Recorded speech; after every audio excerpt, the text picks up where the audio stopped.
안녕하세요. 주중 예배를 이렇게 녹화 영상으로 진행하면서 인사드리는 것도 굉장히 어색하네요. 오늘 하루 잘 보내셨습니까? 오늘은 이제 제가 담당한 두 번째 시간인데 먼저 시작하기 전에 지난 시간에 끝나고 나서 이렇게 질문 하나 받은 게 있어서 그걸 먼저 이야기하면서 시작하겠습니다. 그 질문은 무엇이었냐면 아담이 동물 중에서 짝을 찾았다는 게 그 성경 어디에 있느냐 이런 질문을 제가 받았는데요. 그거는 그러니까 창세기 3장 앞에 있는 2장을 좀 읽어보면 그 왜, 그러니까 사실 그게 뱀이 이브를 유혹한 아, 동기로도 연결이 되는데 2장의 내용이 뭐냐면 하나님이 아담이 혼자 있는 것이 좀 만족스러우지 못했습니다. 그래서 그 짝을 찾아주려고 동물을 만들었고 그 동물을 다 아담한테 보여줍니다. 근데 아담이 이름은 지어줬지만 그 중에서 어떤 자기가 이렇게 마음에 드는 짝을 찾지 못했습니다. 그래서 하나님이 아담을 재우고 이불을 이제 그 갈비뼈 빼서 이제 이불을 만드셨는데 그 이불을 아담이 굉장히 좋아합니다. 굉장히.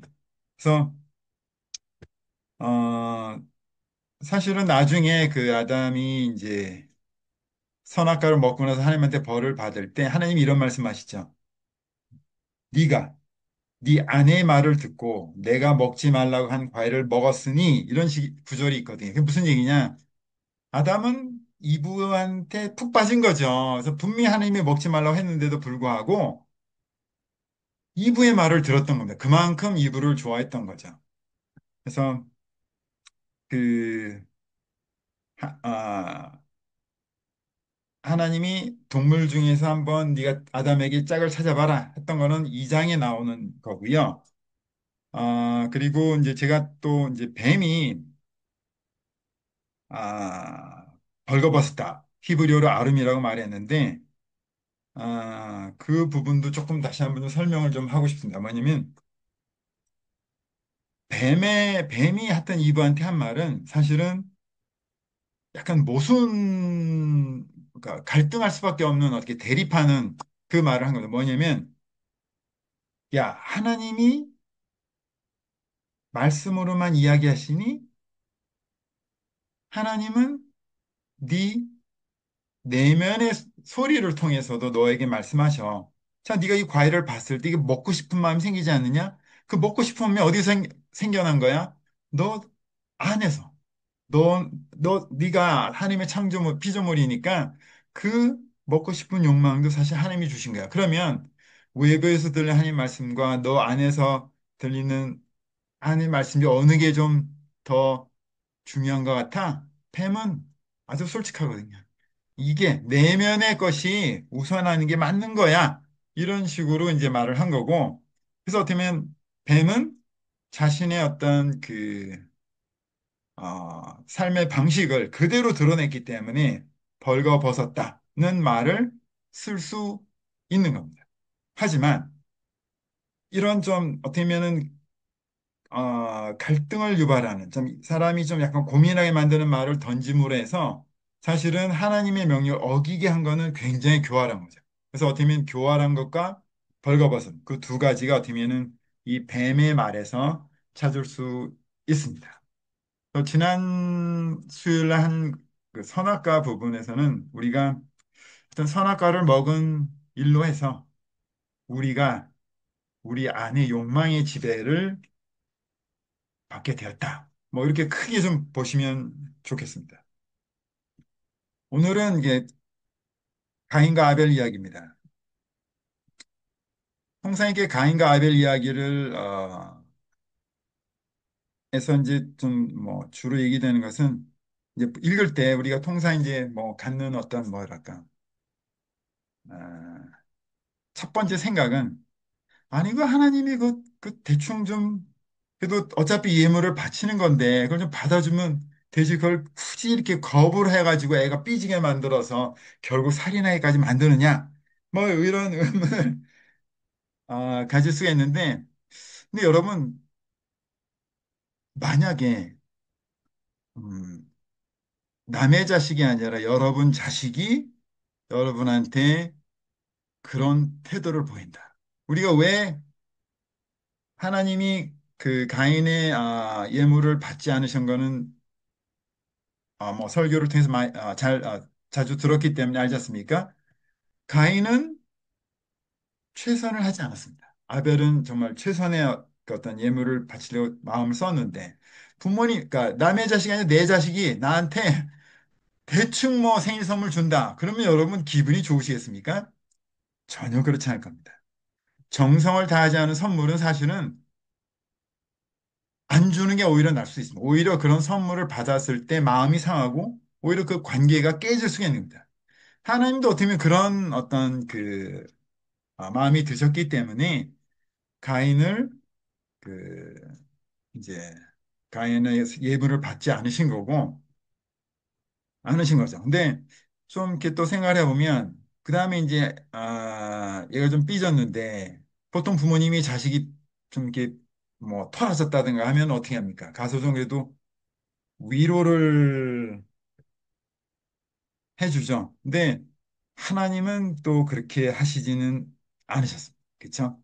그건 좀 제가 나중에 보고 일단 우리가 가인과 아벨의 이야기를 조금 더 이렇게 좀 깊이 생각해 봤으면 좋겠는데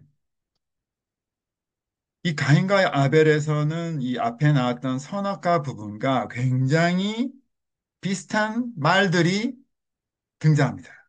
그죠? 어디 있니? 뭐 가인 어디 있니? 아벨이 어디 있니? 뭐 아담 어디 있니? 이런 어디 있니? 이런 질문 하나님이 질문하시는 것도 그렇고 그리고 또 이 당사자들이 또 하나님한테 다 도망갑니다. 도망가는 것도 비슷하고 그다음에 나중에 이제 벌 받는 내용도 이렇게 뭐 이렇게 뭘 먹는 거 뭐 얻는데 고생하게 되고 또 쫓겨나고 하나님의 곁에서 멀어지게 이렇게 좀 추방되고 이런 게 좀 비슷한 어떤 장면들이 나옵니다. 그래서 사실은 선악과는 굉장히 이 가인과 아벨 그 이야기하고 연결이 됩니다. 사실은 그렇죠. 왜냐면 선악과를 먹은 아담과 이브의 자식이 가인과 아벨이니까. 근데 차이점도 있습니다. 차이점은 뭐냐면 그 벌의 정도? 아담이 뭐 이렇게 좀 뭐 수고해서 이제 먹을 걸 얻어야 되는 거에 비해서 가인은 열심히 막 땅을 뭐 이렇게 일궈도 수확이 제대로 나오지 않고 아담은 뭐 이렇게 에덴 동산에 쫓겨났지만 어디라도 딴데 가서 이렇게 정착은 할 수 있는데 가인의 경우는 계속 평생 떠돌아다니는 그런 어떤 벌을 받습니다. 어쩌면 그 좀 정도가 좀 심해집니다. 그것도 사실은 어쩌면 우리가 좀 이렇게 좀 기억해야 돼요. 이게 뭔가 나쁜 것이 이게 좀 그 시간이 지나면 점점 나빠질 수 있다. 뭐 이런 것을 살짝 좀 이렇게 좀그 볼 수 있죠. 그리고 또 굉장히 중요한 게 제가 지난번 시간에 다루지 않았지만 똑같은 문장이 등장합니다. 그건 좀 더 제가 나중에 설명드리겠습니다. 자, 그래서 우리가 이 가인과 아벨 이야기를 조금 더 이렇게 깊이 생각해야 될 게 뭘까? 저는 그것을 왜 가인은 하나님께 정성을 다하지 않았을까? 에? 그가 정성을 다하지 않은 건 우리가 아는데 왜, 왜 그렇게 됐을까를 좀 생각해 봤으면 좋겠는데 그걸 알기 위해서는 사실 또 지난번처럼 우리가 가인한테 인터뷰를 해서 너 왜 그랬어? 물어보면 정확한 답을 알 수 있겠지만 우리가 그러지 못한 상황에서는 성경에 쓰여 있는 어떤 뭐 그 글들을 보면서 좀 이렇게 단서를 찾아보고 싶습니다.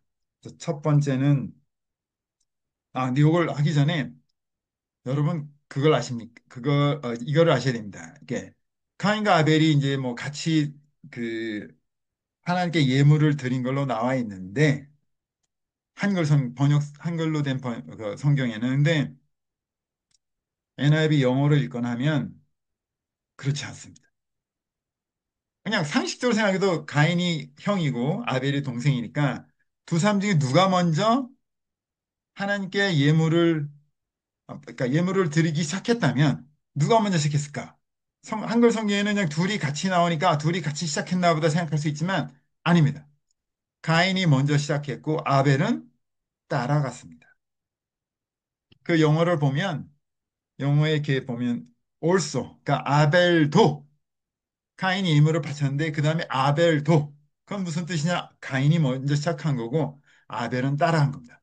그렇다면 사실은 물론 아담이 뭐 하나님께 예물을 드렸는지는 뭐 성경에 나와 있지는 않지만 성경 이렇게 문기상으로 보면 가인은 하나님께 예물을 드린 최초의 사람이라고도 할 수 있습니다. 그거는 그만큼 그가 하나님 관계를 좀 중요하게 생각하고 또 그 안에서 뭔가 이렇게 하나님께 뭔가 이렇게 좀 그 전에 정성을 들이는 예물을 드렸기 때문에 그런 걸 보면 하나님 관계를 소중하게 여겼던 사람이라는 것도 알 수가 있습니다. 어쩌면 굉장히 영적인 사람이죠. 근데 그런 영적인 사람이 왜 어떻게 이렇게 바뀌었을까? 한번 그거를 좀 탐구하고 싶은데 먼저 이 카인의 이름은 여러분 알다시피 이브가 가인을 출산하면서 한 말에서 나왔습니다. 이브는 가인을 그러니까 낳으면서 내가 여호와의 도움으로 남자아이를 얻었다. 이렇게 말을 했다고 창세기 4장 1절에 나와 있습니다. 근데 여기서 조금 이상한 부분이 있습니다. 첫 번째, 남자아이를 얻었다. 얻었다. 영어로 acquire. 소유의 의미가 들어가 있습니다. 왜 이브는 뭐 낳았다 쉽게 그런 말 대신에 얻었다라는 말을 썼을까? 뭐 사실 이두베에게는 이게 첫 출산이니까 굉장히 의미가 컸겠죠. 근데 창조했다, 뭐 낳았다, 뭐 이런 거가 아니라 얻었다는 것은 사실 자기의 소유라는 의미가 좀 들어가 있습니다. 우리가 어떤 걸 물건을 이런 뭐 컴퓨터 무슨 보안 프로그램을 만들었습니다. 새로 창조했습니다. 하지만 그거를 우리가 어떤 때는 그냥 내 것으로 뭐 특허권을 뭐 출연해서 내 것을 만들 수 있지만 어떨 때는 이렇게 사람들한테 나눠줄 수도 있거든요. 그러니까 무슨 얘기냐? 창조한 것이 바로 꼭 소유물로만 그러니까 소유하는 형태로 바뀌지는 않는 겁니다. 그냥 나눠줄 수 있는데 이분은 창조하고 그다음에 소유했다는 어콰이까지 이렇게 딱 말을 했습니다. 사실은 이게 어쩌면 조금은 이 가인이 그 내 것이라는 좀 어떤 그런 의미가 좀 담겨 있죠. 그래서 사실은 카인은 누가 카인이라고 이름을 지어준 게 아닙니다. 그냥 카인 이름 자체가 그냥 그 뜻입니다. 얻었다라는 뜻.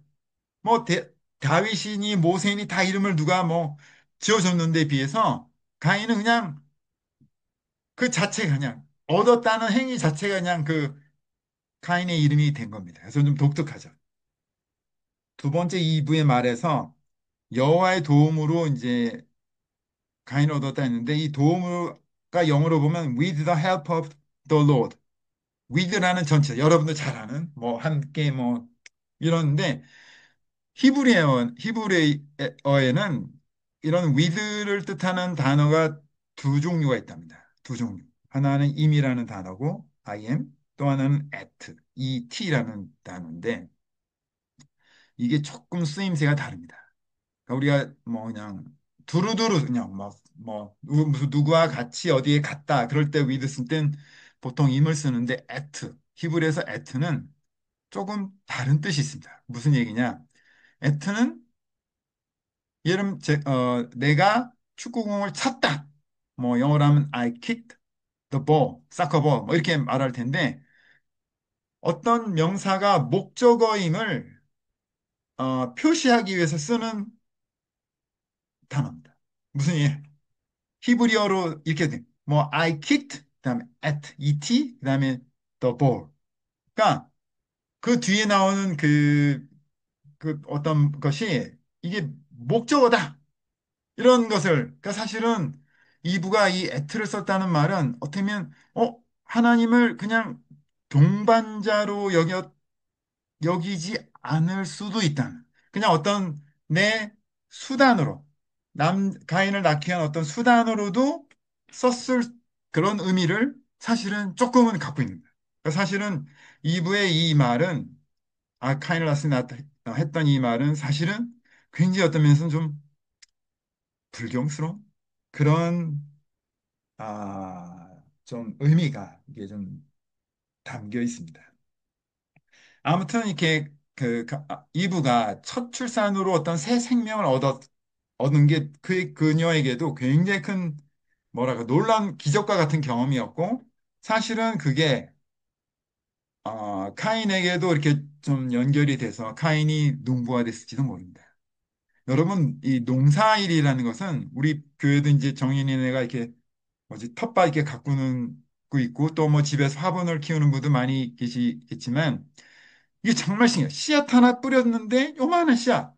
그 씨앗이 시간이 지면 물 주고 하면 이렇게 싹이 나고 이렇게 커서 정말 뭐 엄청나게 큰 그런 겨자씨 뭐 겨자 나무 엄청 성경에 나오지만 엄청난 사실은 큰 상상할 수 없는 어떤 변화를 보이고 새 생명이 나타나고 이거는 굉장히 놀라운 일이고 어쩌면 그런 점에서 이브의 그런 카인을 출산한 그 경험이 이제 카인은 남자니까 이제 뭐 이브처럼 아이를 낳을 수는 없지만 그 농사일을 통해서 새로운 어떤 생명을 이렇게 만들어가는 일 아마 그 일의 어떤 기적과 같은 그 경험에 푹 빠져서 농부가 되었을 수도 있습니다.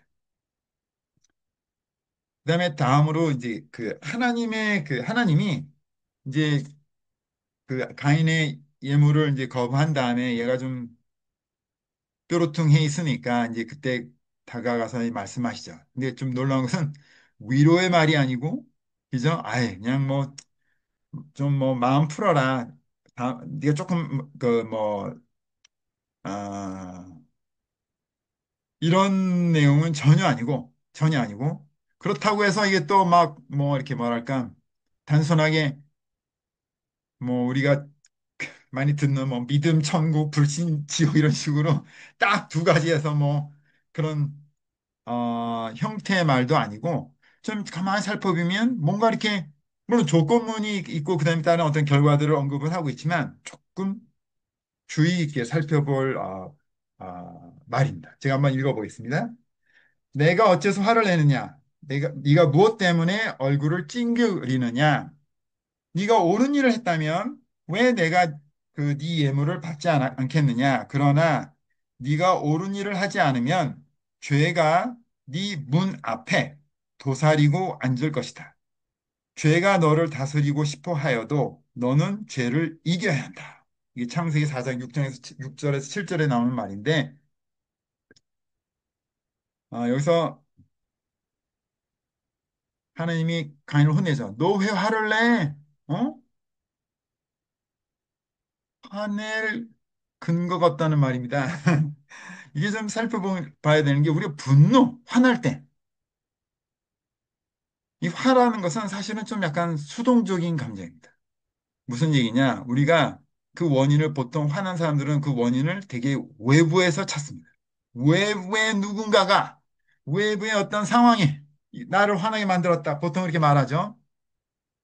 그래서 제가 예를 하나 좀 들어보겠습니다. 여러분 이제 기숙사에 있습니다. 기숙사. 룸메이트 한 명 있습니다. 둘이서 어쩌면 이렇게 새끼 고양이를 같이 그 기숙사 방에서 키우고 있습니다.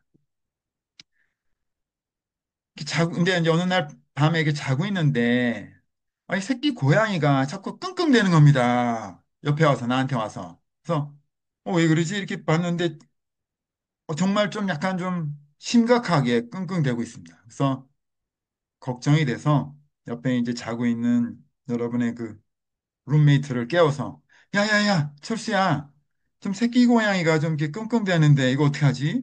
우리 그 병원에 한번 가봐야 되는 거 아니야? 응? 그렇게 말했습니다. 근데 푹 잠을 자던 여러분의 그 룸메이트는 아이 지금 나 너무 졸리거든. 그 아침에 그 날 밝으면 지금 밤이고 지금 전화할 수도 없고 갈 수도 없으니까 우리 아침에 이렇게 좀 날이 새면, 날이 개면, 날이 새면, 날이 새면 우리 전화해서 한번 뭐 수의사한테 가보자 이렇게 말하고 우리 일단 지금 자자. 그러면서 그냥 자버린 겁니다. 여러분도 이렇게 어떻게 뭐 좀 고민하고 그냥 끙내는 뭐 이렇게 좀 새끼 고양이 좀 안아주다가 여러분은 잠이 들었습니다. 아침에 이제 딱 잠이 깼는데 여러분 품 안에 있던 새끼를 딱 봤더니 죽었습니다. 여러분 그 상황에서 옆에 있는 그 룸메이트에게 어떤 마음이 듭니까? 어떤 감정이 듭니까? 아마 저 같아서도 좀 화가 날 것 같아. 왜? 야, 너 내가 밤에 좀 이렇게 연락하고 하자, 좀 어떻게 조치 좀 취해보자 했을 때 좀, 같이 좀 도와줬으면 얘가 죽지 않았을 텐데. 어쩌면 그냥 넌 잠만 자겠다고, 그래가지고 이 새끼 공이 죽은 거 아니냐고. 좀 이렇게 화를 내고 싶은 마음이 들 것 같은데. 사실은 가만히 생각해 보면 어느 누구도 내가 수의사한테 전화하는 거를 막은 사람은 없습니다. 어느 누구도 내가 밤에 뭐 어떤 그 수의사 병원에서 뭐 문을 두들기니 그걸 막은 사람은 아무도 없습니다. 사실은 내가 그 룸메이트한테 화를 낼 근거는 없습니다. 우리에게는 여전히 선택권이 있었습니다. 카인도 사실은 화낼 이유가 아니라 그 화는 분 누구에게 냈을까요? 어떻게 하면 내 예물을 받아준 하나님일 수 있고, 있겠죠. 그래서 하나님 어떻게 할 수 없으니까 그 화가 어떻게 면 지금 아벨한테가 있었겠죠. 하지만 그 화를 낸 근거는 사실은 없는 거죠. 본인이 잘못한 거죠. 그 남 탓할 일이 아니죠. 그다음 두 번째. 그래서 재미있는 게 하나님이 이렇게 말씀. 네가 옳은 일을 했다면 그 다음에 네가 옳은 일을 하지 않으면 여기서 좀 재미있는 것은 네가 악한 일을 하면이 아닙니다. 하나님은 네가 옳은 일을 하지 않으면입니다. 왜 옳은 일을 하지 않으면 뭐 잘못되나요?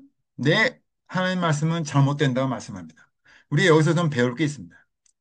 중립, 영어로 뉴트럴, 뭐 이렇게 뭐 가만히 좀 이게 좀 뭐랄까 양측 어느 쪽에 편들지도 않고 가만히 있는 거. 근데 우리가 알아야 될 것은 우리가 옳은 일을 하지 않으면 선한 일을 하지 않으면 물론 그것이 악한 일을 하는 것과는 같지 않습니다. 하지만 시간이 지나면 죄가 생깁니다. 죄가 문 밖에 있다가 결국은 방 안으로 들어옵니다. 그래서 어떤 면 이 부분에 대해서는 저도 참 이 책을 보면서 그래. 어떤 면 세상에 많은 사람들이 좀 뭐 중립이라는 애매모호한 뭐 경우에 따라서 현명한 행동일 수 있지만 사실은 그것이 악인을 도와주는 일이 될 수 있습니다. 우리가 선한 것과 악한 거 있는데 선한 일을 하지 않는 것은 그냥 좀 기다리는 것은 굉장히 위험한 일입니다. 이 부분에서 기회가 되면 저도 한 번 더 좀 추가해서 말하고 싶은 부분이 있는데 오늘은 넘어가겠습니다. 그다음 세 번째. 죄가 너를 다스리고 싶어 하여도 너는 죄를 이겨야 한다. 이 말은 창세기 3장 16절에 하나님이 이브에게 하신 말과 같습니다. 그때는 뭐라고 말씀하시냐면 너는 남편을 사모하고 남편은 너를 다스릴 것이다. 이게 무슨 뭐 갑자기 무슨 남존여비 뭐 이런 전혀 그런 거는 상관없고요. 이 문장은 좀 우리가 잘 살펴볼 필요가 있습니다. 여기 나오는 욕망, 영어로는 desire. 이것은 히브리어로는 테슈카라는 단어인데 이 단어가 좀 약간은 좀 특별한 것 같습니다. 유대교 학자들이 연구한 바에 따르면 성경에는 이런 욕망이 이제 네 가지가 있습니다. 네 가지. 이렇게 보여줘요. 그러니까 아담이 그러니까 아담에 대한 이브의 그 어떤 욕망. 우리 3장 그 16절에 나온 테슈카 첫 번째. 두 번째 지금 이 가인한테 하나님이 하신 말씀은 가인에 대한 죄의 욕망. 그 어떤, 그다음에 세 번째는 땅에 대한 비의 욕망, rain. 랜드에 대한 rain, 하늘에서 떨어진. 네 번째는 사람의, humankind에 대한 하나님의 욕망이라고 이렇게 네 가지 이렇게 욕망을 언급하겠습니다. 근데 좀 이 네 가지 욕망들은 특징이 있습니다. 통상적으로 욕망은 우리가 뭔가 없어서, 부족해서 생깁니다. 하지만 이 네 가지 욕망들은 충만함에서, 차고 넘치는 데서 생기는 욕망이라고 합니다. 그래서 이 질문을 드리겠습니다. 하나님이 왜 세상을 만드셨을 것 같습니까? 하나님은 부족함이 없으신 분이죠. 뭐, 그죠? 근데 왜 굳이 세상을 만드셨느냐? 이게 사실은 옛날 그 유대가 그 뭐 랍비들도 많이 고민을 했나 봅니다. 그래서 근데 사실은 그 답은 쉽게 나왔습니다. 하나님은 뭔가를 사랑이 많으셔가지고 누군가한테 이렇게 또 하나님은 선하시기 때문에 누군가한테 뭔가 선하다는 게 뭡니까? 누군가한테 도움을 주는 거지 않습니까? 그러니까 뭘 이렇게 대상이 필요한 거죠. 내가 좀 도움을 주고 싶은 대상. 그래서 어떻게 보면 세상을 만드셨다는 겁니다. 그리고 우리가 또 뭐 사랑 지금 여러 번 말했지만 사랑이라는 것도 우리가 꼭 나의 필요를 채워줘서 여러분의 배우자를 사랑합니까? 그렇지 않죠. 그 배우자 자체의 어떤 존재, 그 배우자 자체 그 존재만으로도 어쩌면 나한테 뭔가 감동을 주고 그러기 때문에 우리가 그들을 우리 배우자를 사랑하지 않습니까? 또 재밌는 게 또 있더라고요. 뭐냐면 영어에 이제 그 히브리어에는 영어가 아닌 히브리어에는 공부하다, study, 이제 영어로 치면 study 하고 가르치다, teach 이 단어가 아주 밀접한 관계가 있다. 어떻게 밀접한 관계가 되냐면 teaching, 가르침은 언제 생기느냐? 공부를 열심히, 아주 열심히 하면 그때 티칭이 되는 겁니다. 그러니까 공부가 차고 넘치면 그때 티칭이 되는 겁니다. 굉장히 자연스럽고 뭔가 좀 이치에 닿지 않습니까? 이 네 가지 욕망이 다 그런 겁니다. 뭔가 안에서 가득 차서 차고 넘치는. 그래서 어떻게 보면 참 재미있는 거 뭐냐면 여러분께 제가 그 지난주 수요일 날 끝나고 나서 이제 뭐 이렇게 좀 뭐 이렇게 제 뭐 말한 것에 대한 이렇게 뭐 나누는 시간이 있었는데 어떤 자리 갔더니 거기 마침 전부 자매만 있었고 저만 이제 남자였죠. 그래서 이제 제가 질문을 던졌죠. 여러분, 이렇게 데이트를 누가 더, 그러니까 이성을 누가 더 이렇게 적극적으로 남자 여자 중에 누가 더 적극적으로 찾는다고 생각합니까? 뭐 여러분 다 뭐 동의하겠지만 이구동성으로 당연히 남자, 남자죠. 남자 왜? 그것도 우리가 대충 추측할 수 있죠. 집 갈빗대 잃어버린 갈빗대를 찾아 나서니까 물건을 잃어버린 사람이 찾아 나서가 너무 자연스럽죠. 또 제가 두 번째 질문 또 했죠. 그럼 여러분 누가 더 이렇게 결혼하고 싶은 마음이 있을까요? 이렇게 물었어요. 그랬더니 또 이제 자매들 전체가 또 이구동성으로 당연히 자매죠. 틀렸습니다. 형제. 제가 착각을 했네요. 당연히 형제죠라고 자매들은 대답했는데 어, 틀렸습니다. 답은 자매입니다. 자매. 자매들이 더 결혼하고 싶어 합니다. 왜? 여기 나온 것처럼 자매들이 형제에 대해 갖고 있는 마음은 부족해서 생기는 어떤 욕망이 아닙니다.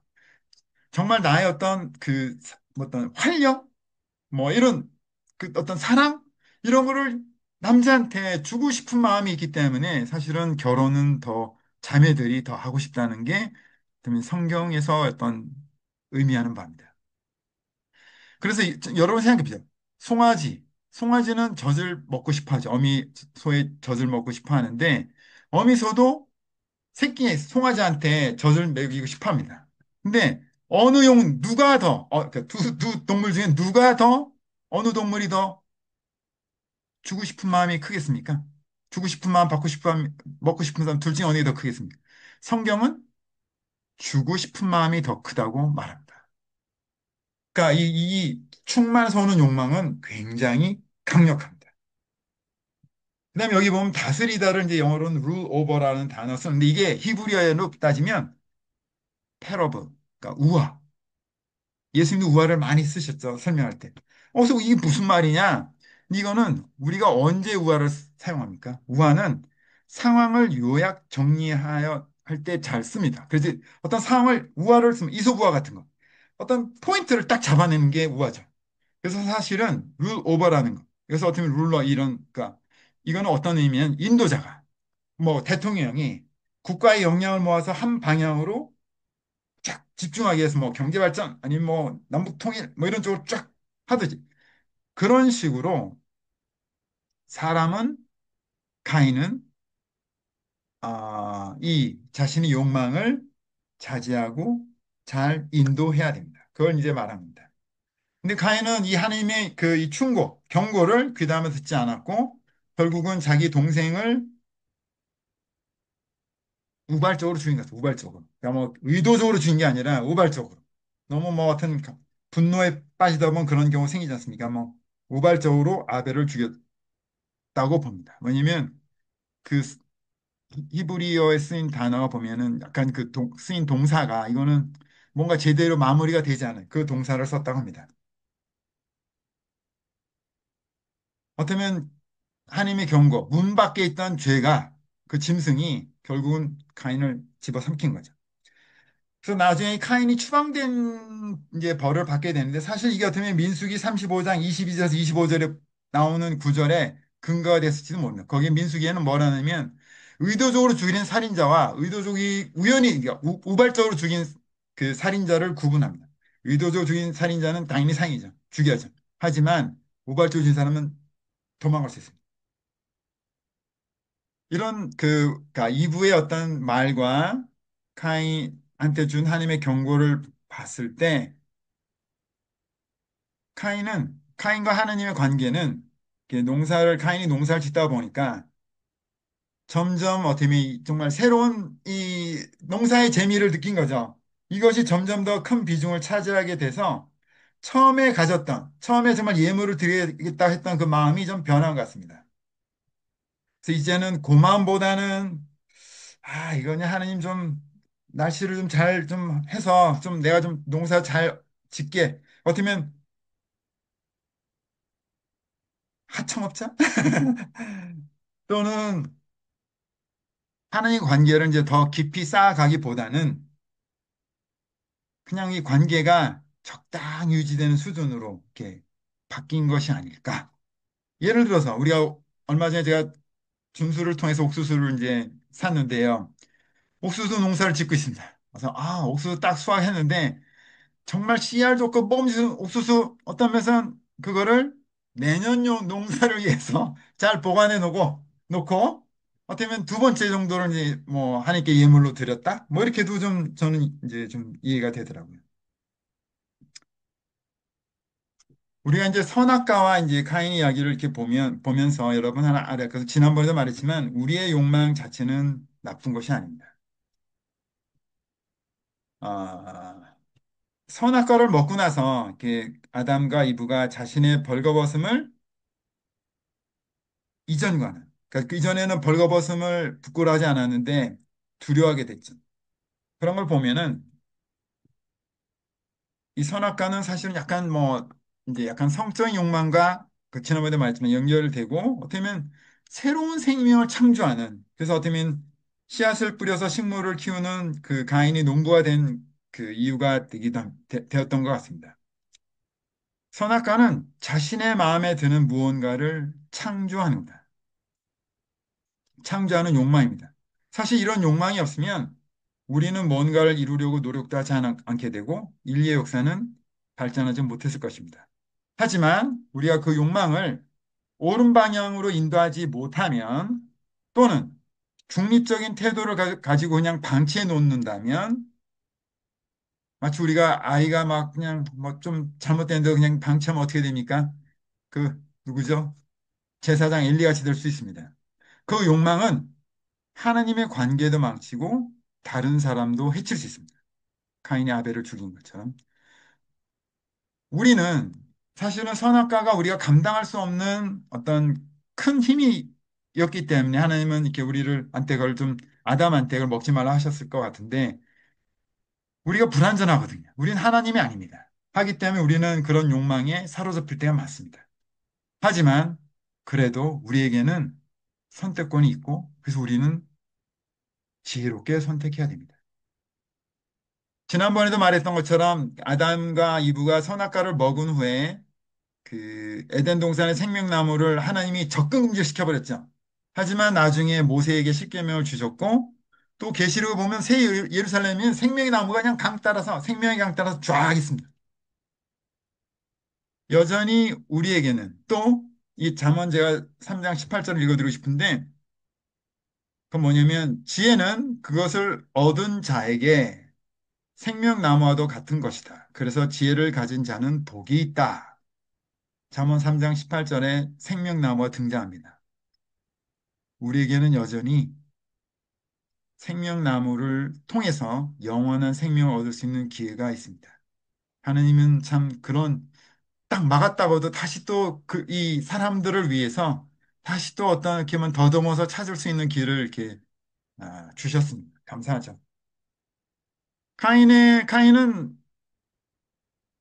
뭐 카인이 어떻게 죽었나가 이제 사실은 제 이 책을 보면서 좀 약간 또 재밌어서 소개해드리고 싶은데 카인의 7대 손 그 라멕의 라멕 아들 때 자손 때에 죽은 것으로 보입니다. 그거는 창세기 4장 후반부를 보면 갑자기 라멕이 누군가를 죽였다. 그래서 갑자기 카인이 죽인 자의 7배의 뭐 어떤 벌을 주겠다 하나님 말씀을 갑자기 언급합니다. 그걸로 추측컨대 카인은 그때 어쩌면 자기 후손에 의해서 죽음을 당한 것으로 보입니다. 그리고 그의 후손은 대홍수로 다 죽습니다. 근데 이거는 또 뭐 약간 뭐 성경에는 없지만 유대교의 이제 이 책에 또 그리고 또 유대교에서는 또 이 라멕의 자식 중에 딸이 한 명 있는데 그 딸이 또 다른 라멕의 아들 노아와 결혼하는 것으로 이렇게 좀 추측합니다. 그래서 어떤 면에서는 카인의 어떤 실수는 여전히 우리에게도 남아 있습니다. 하여튼 두 번에 나눠서 제가 이 책을 이제 좀 여러분께 내용을 소개시켜 드렸는데요. 저는 이 책을 읽고 나서 참 하나님은 부모님과 같은 분이라는 생각을 더 하게 되었습니다. 때로 우리가 부모님의 말을 듣지 않고 고집을 피워도 언제나 믿어주고 지지해 주시는 그런 존재와 같다고 생각이 들고, 그래서 신약에 예수님이 좀 형님처럼 가까이서 우리를 돌봐주시는 그 모습과 좀 이렇게 연결이 됩니다. 부모님, 형님. 창조주와 부모님에 대한 감사함을 잃지 않기 바랍니다, 여러분. 십계명 중에도 부모님을 공경하면 장수를 약속합니다. 이 책은 하여튼 성경과 같은 권위가 있는 뭐 책은 아닙니다. 하지만 어떤 히브리어를 근거로 성경의 어떤 숨은 뜻을 이렇게 설명해주고 뭔가 우리에게 새로운 성경을 바라보는 새로운 시각을 제공해주고 있어서 저는 의미가 있다고 생각하고요. 또 여러분이 또 책 내용도 보면 이렇게 계속 뭔가 문답식으로 이렇게 진행이 돼서 재미있습니다. 저에게도 참 도움이 되는 책이었다 생각되는데 여러분도 어떤 기회가 되시면 한번 읽어보시고 하여튼 두 번에 나눠 걸쳐서 이렇게 제 부족한 레슨을 들어서 감사드립니다. 마치겠습니다.